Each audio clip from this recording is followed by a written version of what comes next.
on Nova Legends podcast, I have Potomac Falls coach Jeff Hawes, whose Potomac Falls team is in the district finals. But I believe the Potomac District coach tonight. Yes, it is.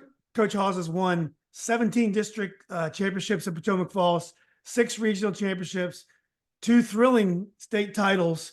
Just an amazing record. Coach, you might not remember me. I refereed your games many, many years ago. But anyway, good to see you again. Thanks for doing this. Awesome. No, hey, great to see you. And thanks for having me on. Oh, of course. Well, Coach, first of all, I wanted to start by asking you about, being a coach at a new school. So when you came to Potomac Falls, for years, Loudoun County had 4 high schools. I went to Robinson, and we thought of Loudoun County as a country because it was. When we went to Broad Run, there was 2-lane road to Broad Run, and there, it was Loudoun Valley. I remember there was 2 gyms at once. It seemed very country when we went to Loudoun County. Potomac Falls was built, and things seemed to change really quickly after Potomac Falls was built. But anyway, you opened up Potomac Falls. What are some of the things that you've enjoyed about building your own culture? Now let's say, for example, you would have gotten a job at Woodson High School where they had Red Jenkins has won so many games, or all these other schools that had a culture. Have you enjoyed opening up a school and building your own basketball culture?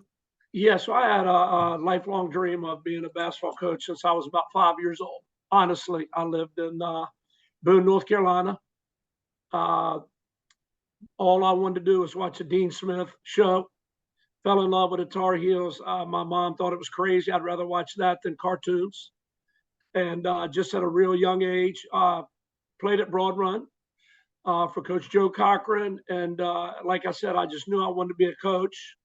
And no one ever left then. It was Coach Ken Edwards, my coach, Coach Douglas at Valley. And I knew I needed a school to open. So almost got the Broad Run job, but didn't. I was a little young still. So when Potomac Falls opened, our principal here, Mr. Griffith, who came from Broad Run, said, that's my basketball coach. And I was still relatively young at 30 years old. So very fortunate back then, especially, that was very young to get a head coaching job. There was nothing like it to be in Loudoun my whole life, knowing I wanted to be a coach and to get the first brand new school in 21 years, 22 years at the time. It was awesome. It really was. And like you said, to be from the very beginning, always had a dream of building a program, close-knit, family-type atmosphere, hardworking, unselfish, get community support wrapped in, and didn't happen overnight. There were some growing pains. We were AAA, used to be single, double, triple. We were AAA. They thought our school was going to grow faster than it did. We literally had 750 kids in this school, no seniors, and we're playing in the Concord District, Herndon, South Lakes, Chantilly, Oakton. So we suffered some growing pains, and when they realized we weren't going to grow as fast as we did, we entered AA in our 3rd year, and we won 16 ball games, made the region tournament, which was really tough then. 9 teams in our district, only 3 made it. So, it was once we got rolling, we've been rolling pretty good. Now, Coach, do you think the way it's worked out, it's been effective? Does it make sense? Loudoun County schools are probably between 1,500 per maybe 2,300 or so per school. The Fairfax County schools are a little bit bigger, but they have some this size. Does this all make sense? Do you think in some regard that Loudoun County, Fairfax County, Alexandria, it's time to make it into one and do away with all these classifications? Does it make sense to have these 4 and 5 classification schools out here and have Fairfax County and beyond all class 6? Right. Yeah, no, that's a tough question, I guess. I don't know. Who am I to say? I've taught in Loudoun. It's been good to me for 35 years. I've taught and coached for 36. Sometimes we'll often say, what if us, Dominion and Parkview, were a 3,500 kid school? What would that look like athletically? It's just the way it's always been. We got some 4As, obviously, instead of 5. I don't know if I'm answering your question. Mhm. Used to be 3A, which was too big. Now we Yeah. have 6 divisions. Some might argue too small, but I don't know. It is what it is, right? Whatever your schedule is, we don't make it. We just play it. So, Yeah. Yeah, exactly. Well, what you mentioned, you're from Boone, North Carolina. I believe that's the home of Appalachian State, right, Coach? correct. Yes. I live right So, there on the border of Virginia and North Carolina. Yeah. yeah. So, who were your earliest coaching influences? So, when you began coaching in 1997, I believe, was it Dean Smith you were trying to be like, or who Yeah. who were the Well, people that you Dean learned from? Smith, obviously looked up to a lot of our philosophies. Still, the way we run and jump on defense, trap. We have some 4 corner stuff. A lot of stuff that I learned when I was younger and have built into our program and tinkered with it a little bit. Coach Joe Cochran, who I played for at Broad Run. Um, Another gentleman, Vern Canfield, used to go to his camps. He was a head coach at Washington Lee University down in Lexington for almost 30 years, was a big influence on me. Coach Paul Webb, who was at Randolph-Macon, Just and recently passed, right, Coach? ODU recently passed, unfortunately, yes. Coach John Barrett, I became an acquaintance with. He won over 500 games and a couple state titles in Maryland at Springbrook. Mm. So I've been very fortunate to have a lot of guys in my life that bounce things off of, reassurance. And been very fortunate. Has your philosophy changed a lot through the years? Are you the same coach, basically same coach when you started, or are you a much different coach right now with all the experience and success Well, if that you you've ask had? my former players and teams, they'll see a white leggings or a sleeve on one of my players now, and they go crazy because we didn't get to wear those, coach. So some little things like that change with the times a little bit, but I will say very old school. The building blocks of how we do things, expectations, teamwork. It's about us, not you. I know a lot of people say that, but with us, it truly is. I mean, we really, the relationships we build and expectations we set. I expect kids to be to school on time, and you certainly will never be late to practice. I've set a couple kids this year because they couldn't get to school on time, not by the rule of when they're able to play, but when they're considered tardy. Mhm. And yeah, I just have some old school philosophies that we don't back off of. We don't shy away from coaching them hard, but if you've ever seen me, I'll finish it with a hug. I think they know I care about them and love them. I tell them love is a choice. You don't fall in love. You fall out of trees. You fall down. I tell them love is a choice. And we truly commit to loving each other. And if you see us, a lot of hugs, a lot of togetherness, and we really work hard on building that. And again, it's your choice. So we choose to do that, and it helps us in the long run, win or lose, staying together, and it's really been a foundation of our program. Do you like where basketball is today? Like, for example, you screen on the ball. That never happened when I played. It's a heavy emphasis on 3 pointers. Everybody can shoot now. When I played, one player on each team could shoot. That was it. You never had 2 shooters on a team. But the game is really evolving. With the way the players are allowed, it's allowed to kind of travel to me, but it's not a travel anymore. The game is so different. Do you like where the game is now? Man, that's a tough question. You're right. The three definitely changed the game. We got people in our league will shoot it 35, 40 times. We try not to shoot a million of them. Yeah, I mean, one could sit here and argue the step back is a travel. You could really argue that. All the Euro step. I mean, I don't know. I got a couple kids that do a couple of those things pretty good. Nice shot.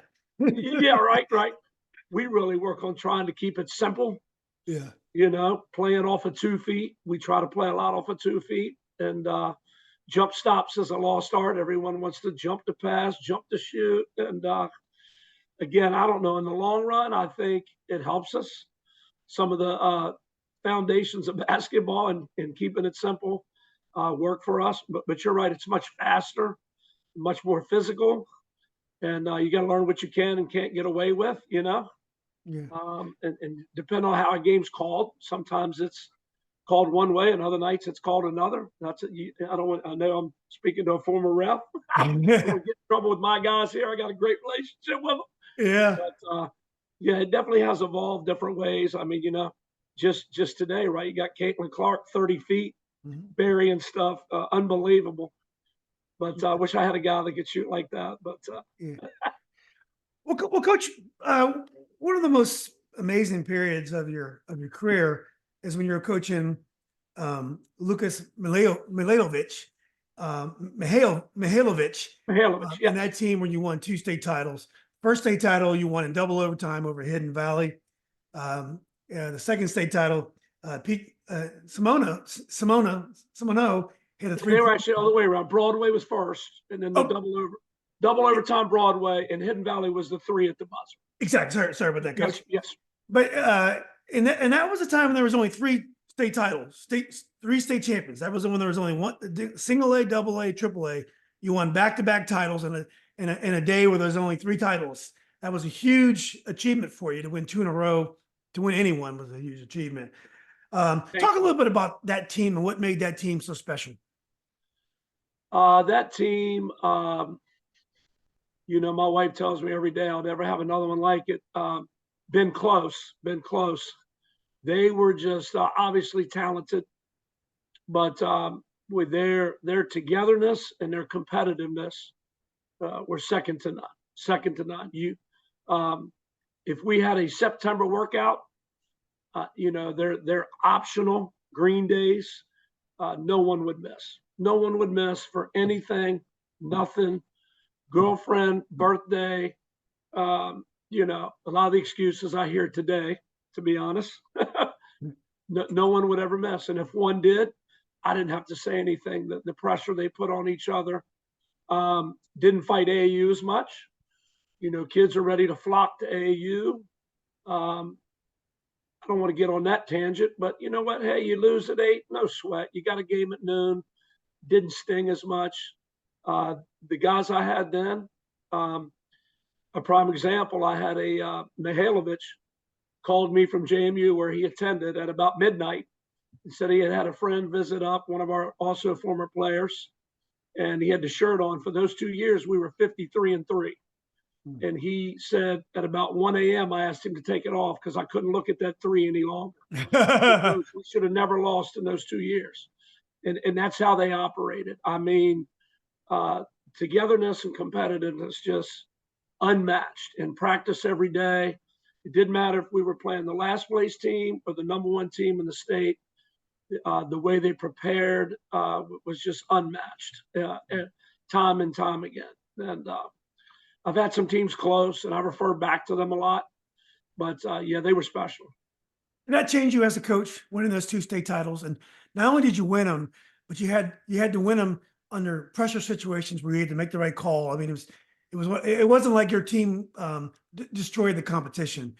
You had to work for it. Did it change you and make you a better coach? Yeah, I would like to think so. Learned a lot through that, and it just I'm crazy competitive. When I load the dishwasher, I set a timer. How fast can I load it? When I go to Giant, I try to find everything as fast as I can and get out of there. If I play my wife in tic-tac-toe at Outback, I'm trying like heck to beat her. And I'm driven like that every single day. And, Riverside tonight, I mean, I've studied them till I'm blue in the face, and they do a great job. They're well coached. But yeah, winning those 2 state titles probably only made me hungrier. And you've been some tough losses along the way that keep you driving too. But yeah, they were very special. No one can ever take those away, which is awesome. Love to have another one someday. Yeah, well, maybe this year. And I would recommend you letting your wife win in tic-tac-toe next time you go. Good recommendation. Thank you. Yeah. So, well, another pivotal moment of your career, definitely must be a high point of your career, is coaching your sons, Hayden and Landon. Landon was, I guess he was second in the running for Player of the Year in the state. Yes, he was. You guys had some tremendous success. What was it like coaching your son? Was it difficult, or was it a very positive? I know the press clippings I've read, they said nothing but positive things about the experience. Yeah, well, I mean, honestly, just you saying their names, I just about got teared up here. I had a lifelong goal to coach them, and it came and went too daggone fast. My oldest one is one of the hardest spirited workers I ever coached. And to this day, he's still the same way about basketball. If you cut him up, he's going to bleed purple. And just so into it, so into it. And then my younger son, quite frankly, is one of the best players I've ever coached. His senior year, I've been very fortunate to have a lot of great players, but his senior year statistically was the best year anyone's ever had. Scored almost 1,400 points.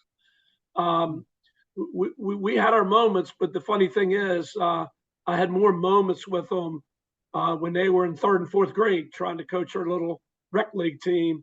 And it was almost once they got here, they had seen their whole life how things worked. I can hardly call on any time we had any friction. They just understood how we do things here and who I am. And it never was honestly really a problem, but it really was a joy. Something that I'll never forget, obviously. And it was just really special to have both of them.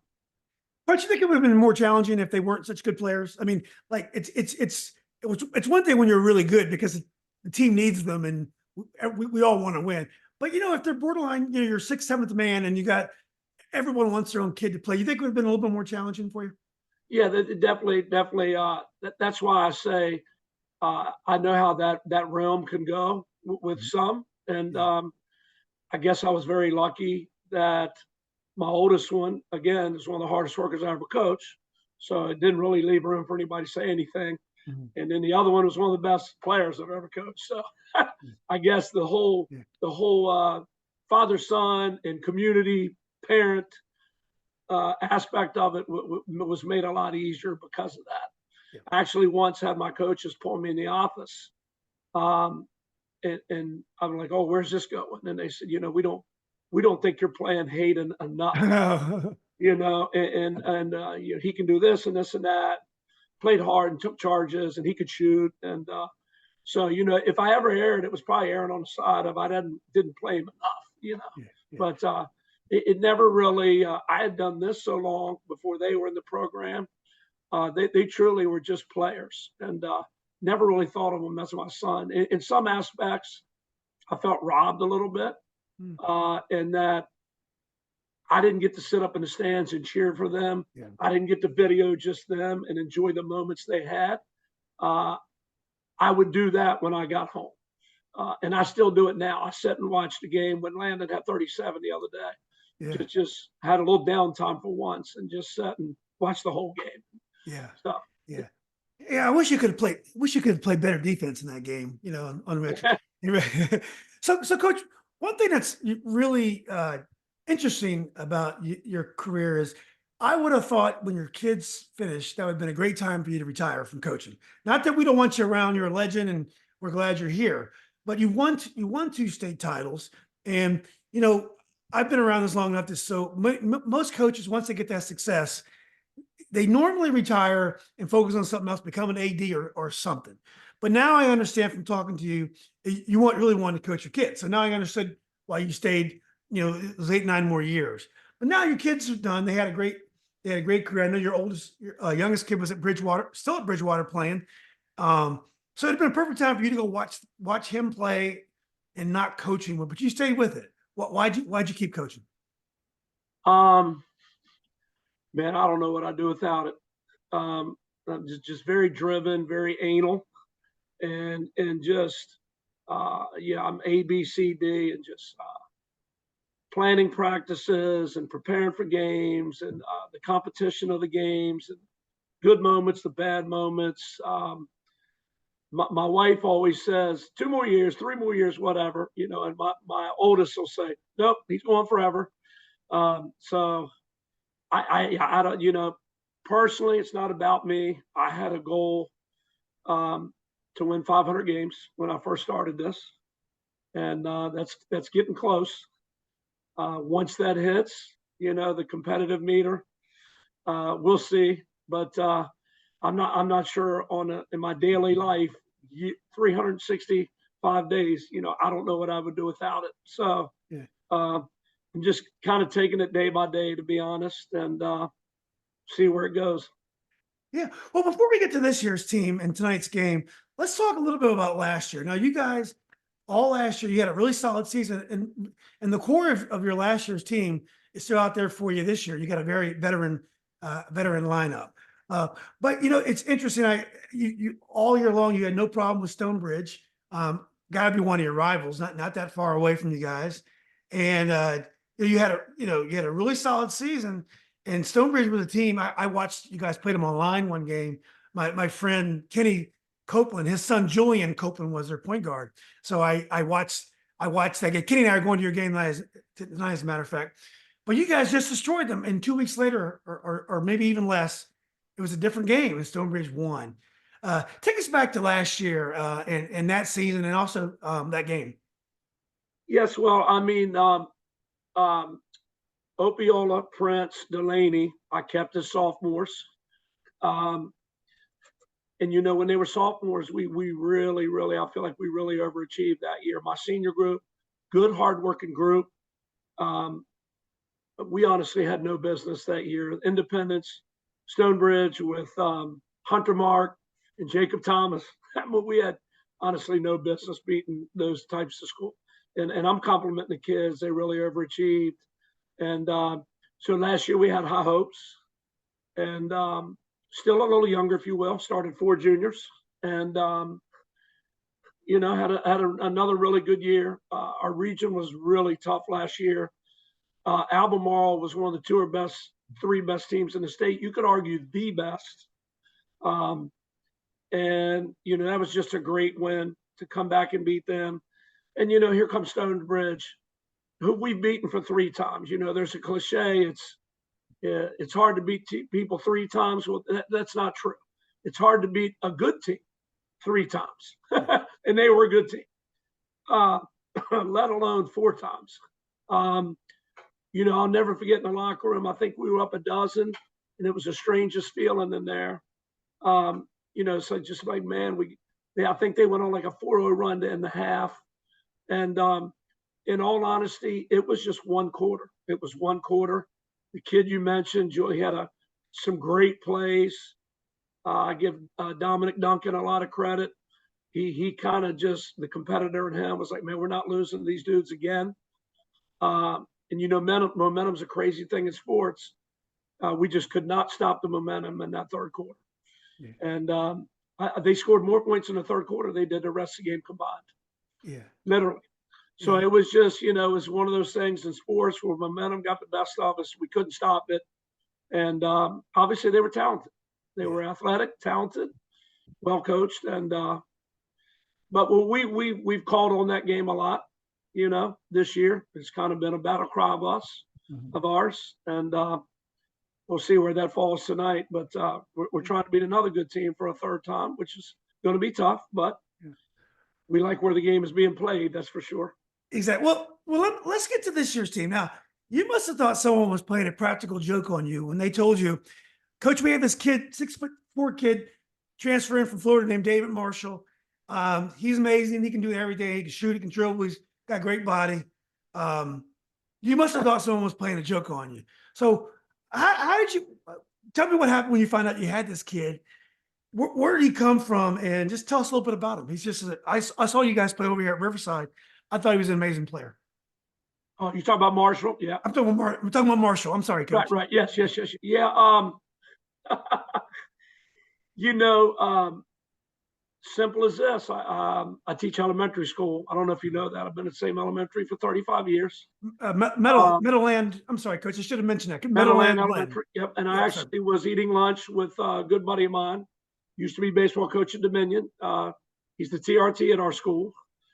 And I got a 1-paragraph email just saying, hey, a kid from our program is moving up your way. He's going to be enrolling any day now. And you're getting a good one. And he said his name. And so I immediately go to Max Preps and pull up the school that he played at. True story. It was a team picture. I think they had 15 kids on the team, and the picture showed up before the roster. And I turned to my buddy and I said, I hope it's that kid right there. And I scrolled down to the roster out of 15 kids, and the name and number and the face matched. And I sprinted out in front. You can't get a reception inside of elementary school on the cell phone. And I sprinted outside and called that assistant coach. And he said, yeah, he's relocating to your area, and he should be enrolling any day now. And he enrolled. Yeah. The rest is history. Yeah. And what has it meant to your team? To me, he's so balanced. He's calm. He's very physical. Every team could use a player like Marshall. Yeah. I'll tell you this, it hasn't been as easy as it looks. Okay. I have 4 all district / all region kids returning that have played together since 2nd grade, literally. And in walks the new cool kid on campus, who's also a senior. And we run a very intricate system that's hard to learn. And there was a little friction there in trying to teach it, him trying to learn, to be honest. There's been a lot of meetings, a lot of sit downs with him, with the seniors, and he's a good kid. But again, you're trying to fit somebody into a puzzle where the piece don't quite fit. And it's been a lot of work. It really has. But he's bought in. The kids bought into him. Didn't happen overnight, but it's awesome to watch now. I think that's something we pride ourselves in our program. I'm not sure everywhere it would have worked, but the way we treat things and care about each other, and if you watch now, watch them hugging and picking each other off the floor, and that didn't happen back at our open gyms in the fall. Yeah. I promise you. Yeah. There was a lot of friction, and so he's been awesome, and the kids have embraced him, and it makes it tough to plan for us. We have a different leading scorer every night. I'm not jumping ahead on you talking about this year's team, but it's your team, Coach. Yeah. He's been awesome. Yeah. Well, with 24-0, I mean, it's amazing you've been able to blend them in and to keep your chemistry going, because it's easy to lose one game or 2 games if there's a little bit of if the team is not getting along. It really has mounted. You could see the kids were feeling it. Yeah, they were feeling it Wednesday night, big time. We're making some mistakes we haven't made all year long, and we're hoping we work those kinks out in that game. Some of the playoff pressure, and this place will be packed and rocking tonight. There's no doubt about it. So we're hoping we've played through some of those nerves, and a lot of kids that have seen this environment before tonight. So, well, it'll be great. Well, let me talk about it. So I was over at the Riverside homecoming football game, and we played Potomac Falls. And all I know is the Potomac Falls quarterback was a man among boys out there. This kid was, he did. He had this great body on him. He was just showing off would-be tacklers. This kid was a stud, and loved the way he played, controlled the game. Riverside was undefeated at the time, I believe, and this guy just destroyed us. So then when I went and watched you play over here, and I was talking to Matt Carlin, he's a local guy a good friend of mine. Matt. And, he said, that's Johnny Appaola right there. And, he plays basketball just like he plays football. Calm. He's a team player. He's a leader. He's emotional. You can tell he'll get the crowd riled up. Talk a little bit about Johnny. Yeah, well, you just described him very well. Yeah, you really did. He's, quite frankly, he's one of the best leaders I've ever coached, on and off the court. He changed our game the other night. He changed it. He just, again, I haven't told Johnny this. I will. Even my own son, Landon, who's playing at Bridgewater, he doesn't get to see us as much this year. Hears me talk about him all the time. And he was at our, actually it was Briarwoods on a Friday night, 3 weeks ago. And the first thing he tells me after the game, oh my gosh, Dad, now I see it. You're right. He does everything. Yeah. He'll get a steal, he'll get a board, he'll make a great assist, he'll take a charge. Yeah. He was 7 for 8 shooting just this Wednesday night. Yeah. He leads us in steals, assists, and rebounding. Yeah. And last year when he won Player of the Year, some people were honestly scratching their heads because he's not dunking over anybody. No. He's not shooting step backs.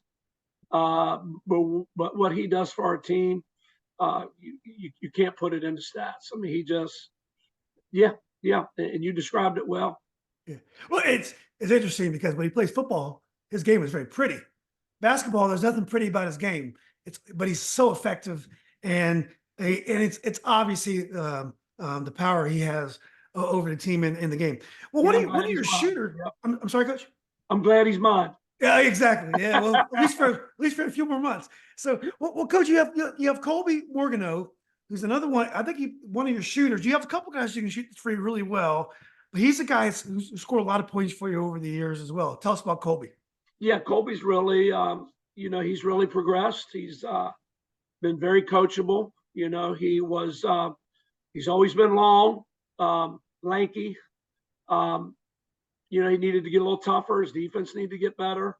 But he's been very coachable, and he's really come along. One of the most underrated things about him, he's a great passer. He likes to shoot the ball. He likes to score. But he's a great passer. He gets a lot of attention, and he's not afraid to give it up. He's worked hard on his game. He's very wiry, strong, if you will. Mm-hmm. He can take the contact and finish. Very crafty moves going to the rim. It's almost like he's in slow motion.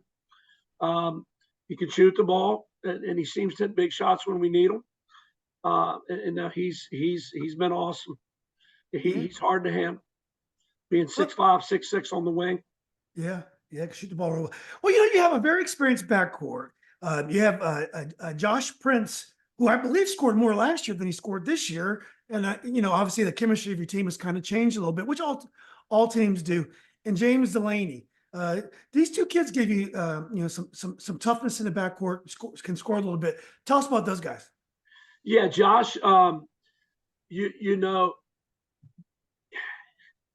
His scoring's probably gone down just because of the balance, across the board. And David comes in, but again, I think he's led us in scoring twice of the last 4 games, and he can get downhill and get to the rim. He's shooting the ball a lot better now, which is good for us. Great defender.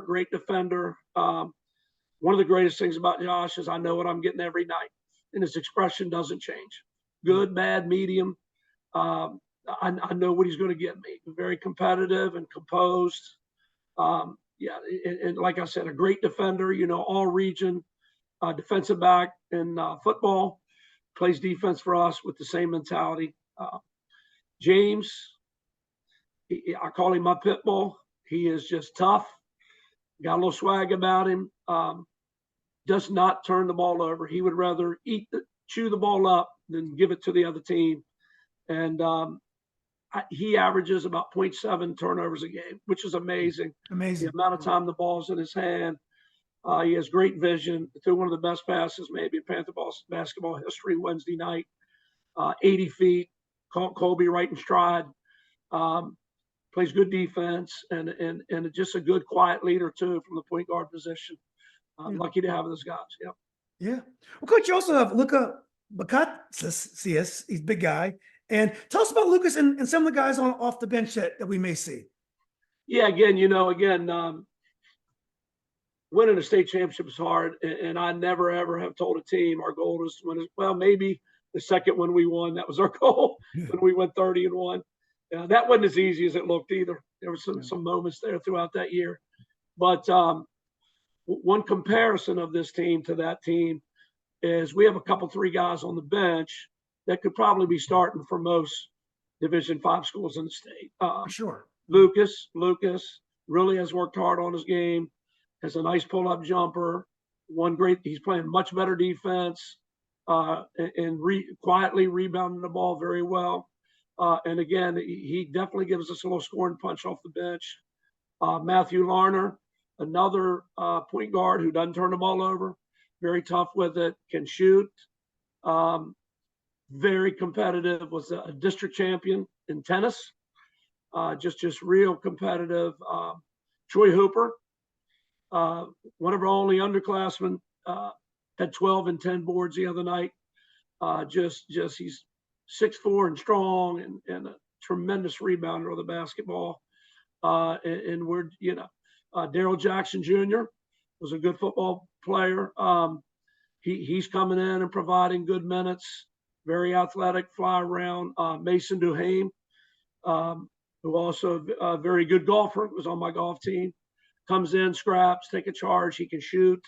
I think he's, I don't want to give any info. When are you airing this? But right, leads us in 3-point percentage. Okay. He can come in and stick one, and just very lucky to have our 9 seniors not only successful, but they're all successful in some other sport, That's which good.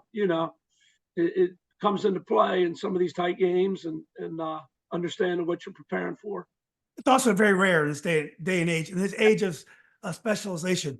It's refreshing to see athletes like Johnny Olah and all the guys you just named. Well, Coach, Right. one thing before we get to Riverside, one thing that sticks out to me this year is you had almost a completely local schedule. You went down, got Eastern Mennonite, and you had some teams, but most top teams like Potomac Falls, and you guys are truly one of the best teams in the DC area. I've seen you guys play.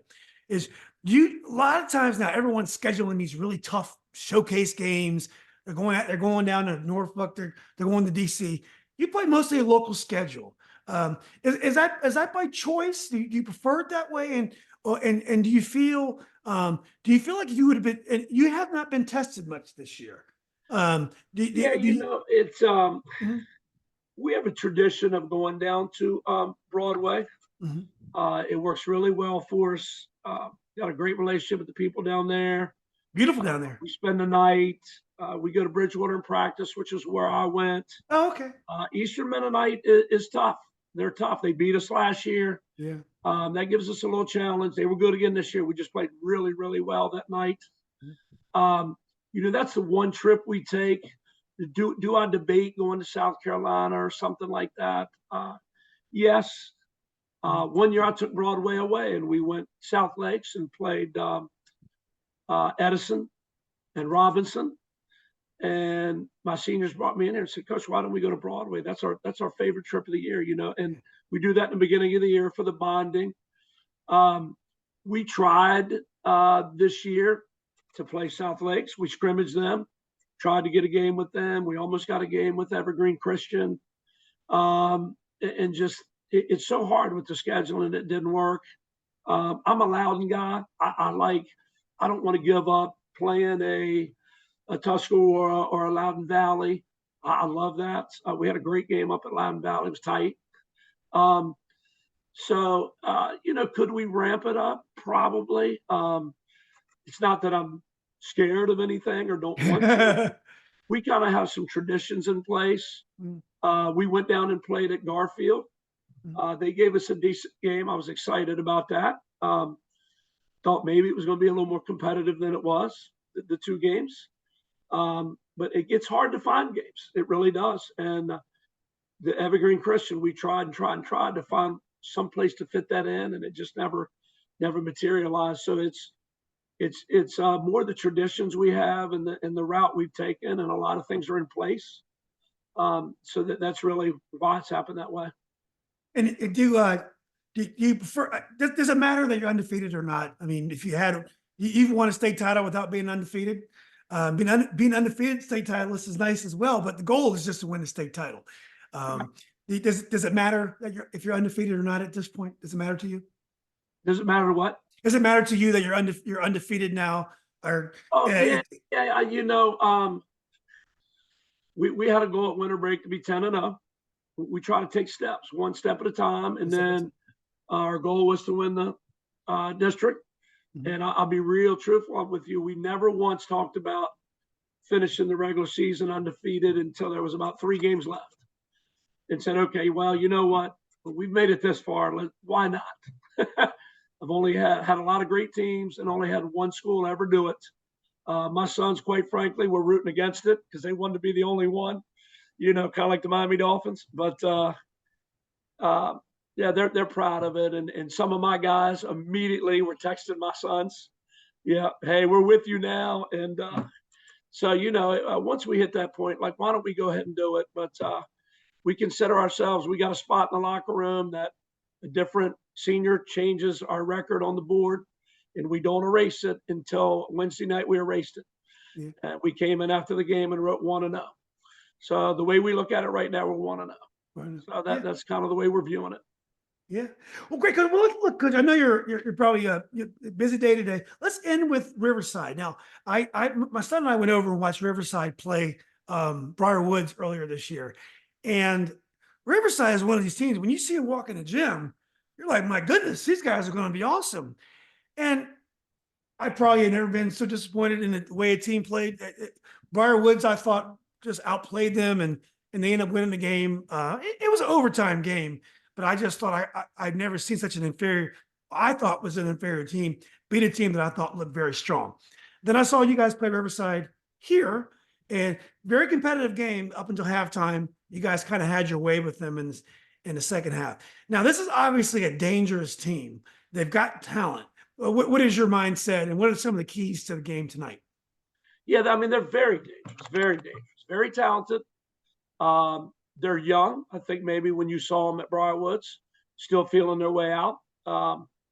And they've slowly gotten better and better and more comfortable. They're not as young anymore. That's right. And they're very dangerous. They like to pump the three. They got a lot of kids that can shoot it. Yeah. One of the key, we work hard to defend that. We work very hard on how to defend it. We pride ourselves in our defense. We try to make teams uncomfortable. We try to give you nothing easy.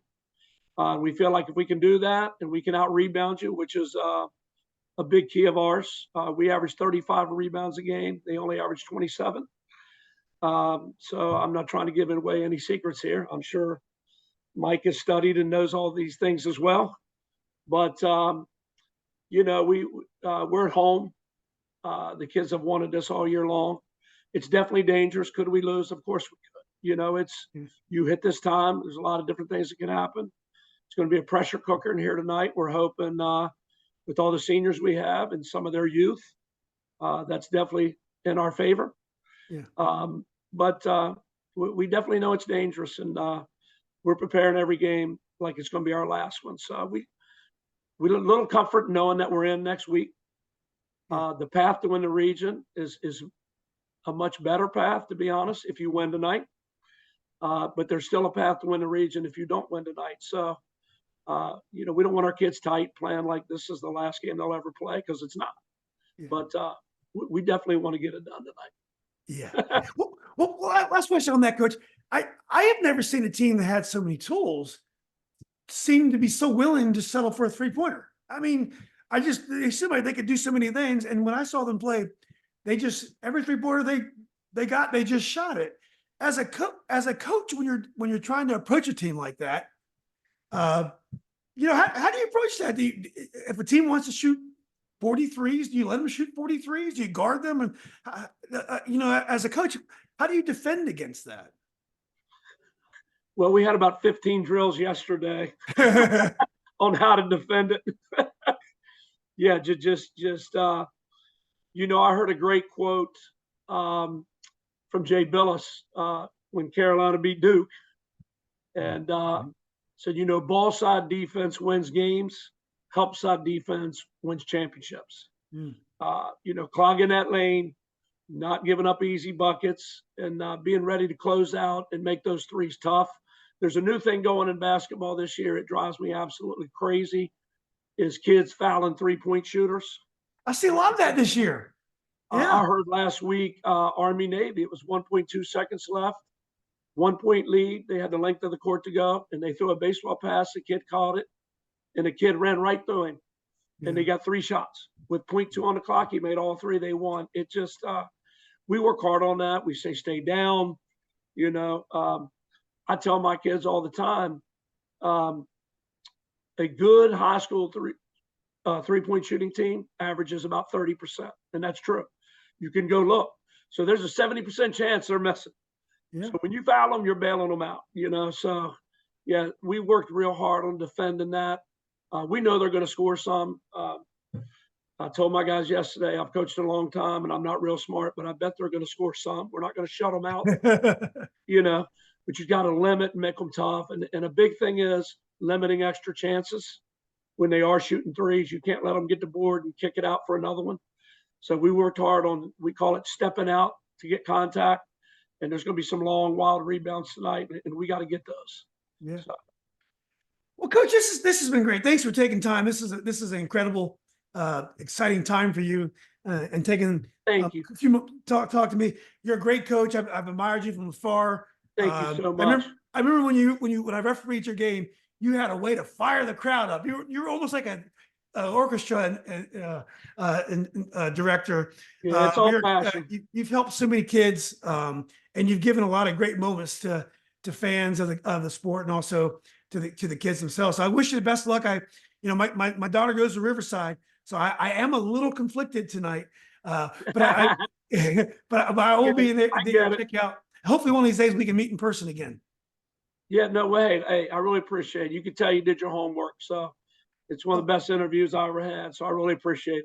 Oh, thanks for saying that. Well, I try. I'm a big fan of Northern Virginia basketball, obviously, and I'm just lucky to be able to talk to the coaches like yourself. I appreciate you doing it. Okay, Coach. Well, look, I'll see you tonight, and good luck to you. Well, hey, really appreciate it. Thank you so much. No problem, Coach. Take care. Take care.